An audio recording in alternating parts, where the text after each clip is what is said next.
नमस्कार आमी रिंकी स्मृतिकथार आरेकटी ब्लगे आपनादेर अनेक अनेक वेलकाम। एटाके ठीक ब्लग बोलबो ना मिनी ब्लग आमी ठीक जानी ना। तो आमी खेयाल करलाम जे आमार लंग भिडियोर थेके शर्ट्स भिडियोगुलो मानुषजन बेशी पछंद करछे, ताई एखन एकटू शर्ट्स भिडियो करारई चेष्टा करछि। आर बाड़िर जा परिस्थिति तार माझे लंग भिडियो करे माने करा हये उठछे ना।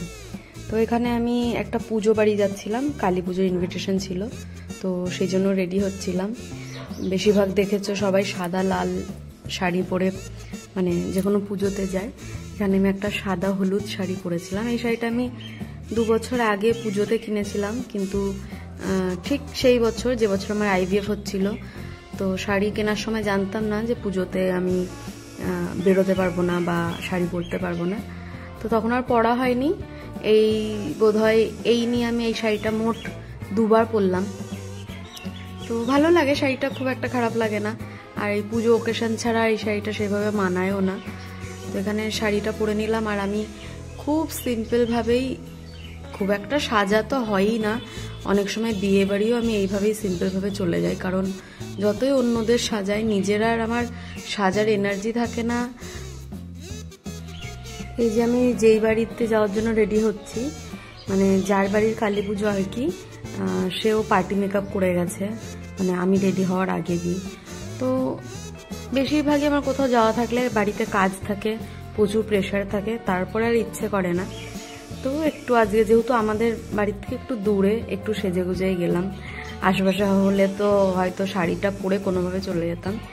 তো চুলটা আমি ছেড়ে রাখলাম না, কারণ সেদিন প্রচন্ড গরম, নইলে আমি বেশিরভাগই চুলটা মানে একটা ক্লিপ দিয়ে আমার চুলটা ছাড়াই থাকে। মানে খুব কমন হেয়ার স্টাইলে আমার সব সময় থাকে, সব জায়গায় সেম হেয়ার স্টাইল।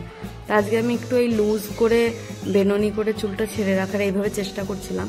তবুও আমার মাঝে মধ্যে মনে হচ্ছিল ডিস্টার্ব করছে, ঘাড়ের কাছে বিরক্ত লাগছে। ওই জন্য চুলটা নিয়ে আমি শেষ পর্যন্ত অনেক স্ট্রাগল করছিলাম। আর এখানে আমি মুখে কিছু করিনি, শুধু ফেস ওয়াশ করেই তারপরে আমি এখানে একটু লিপস্টিক, কাজল আর মাস্কারা দিয়েই আমার পুরো সাজটা কমপ্লিট করেছি। মুখে কেন দিইনি, খুব একটা ওই যে বললাম সাজা হয় না, আর এত গরম, তার মধ্যে আমার স্কিনটা একদম ভালো না। আমার মেকআপ সেট হতে প্রচুর টাইম লাগে, মানে খুব তাড়াহুড়োর মধ্যে আমি যদি এখন মুখে মেকআপ করি, মানে যে কোনো জিনিসই, আমি যদি ফেস পাউডারও মুখে দিই সেটা আমার ভেসে মানে পুরো গলে পড়ে যাবে। আর যদি সময় থাকে তাহলে ভালো করে স্কিনটা প্রিপেয়ার করে যদি আমি মেকআপ করে 1-8 ঘন্টা সেট হতে দিই, তারপরে বাড়ির থেকে বাইরে বেরোই, তাহলে আর আমার কোনো অসুবিধা হয় না, কিন্তু সেই সময়টা ছিল না। আর আমার এই যে সাজ তোমরা আগেও মানে সামনের দিনেও দেখতে পাবে। আমি মানে এই সাজটা আমি খুব ভালোবাসি, আমার একদম সিম্পল স্মৃতি ভর্তি সিঁদুর।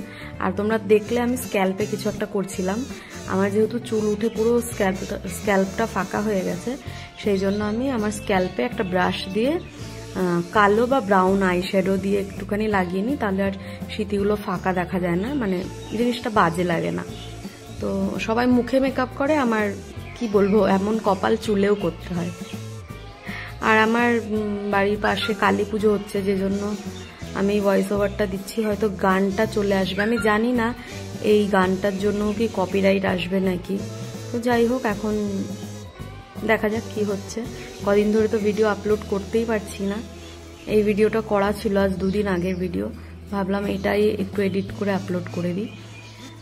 মোটামুটি আমার সাজ সব কমপ্লিট, সিঁদুর পরে নিয়েছি, মাস্কারা পরে নিলাম তোমরা দেখলে। আর কাজলটাও আমি হাফ চোখে পরি, পুরো চোখে পরি না, একদম কোনার থেকে একটু একটু করে কাজল পরে ছেড়ে দিয়েছি। আর সিঁদুরটা একটু যেগুলো ছড়িয়ে গেছিলো একটু পরিষ্কার করে নিলাম। এখানে একটু আইব্রো সেট করে নিচ্ছি, ব্যাস আমার মানে পুরো মেকআপ কমপ্লিট। তো তোমরা আমাকে জানিও আমাকে কেমন লাগছে। জানি খুব সাদামাটাই লাগছে, তবে আমি একটু সাদামাটা থাকতেই ভালোবাসি। আর আমার একটু লাইট মেকআপ, লাইট কালার, আমার এইসব জিনিস খুব ভালো লাগে। তো আজকের ভিডিওটা এই পর্যন্তই। আবারও চলে আসবো একটা নতুন ব্লগ নিয়ে বা নতুন মিনি ব্লগ নিয়ে। তো তোমরা আমায় জানিও আমার ভিডিওগুলো তোমাদের কেমন লাগছে। যদি ভালো লাগে তো একটা লাইক, কমেন্ট, শেয়ার করো। আর যদি নতুন হয়ে থাকো তো আমার চ্যানেলটা সাবস্ক্রাইব করে দিও। Thanks for watching.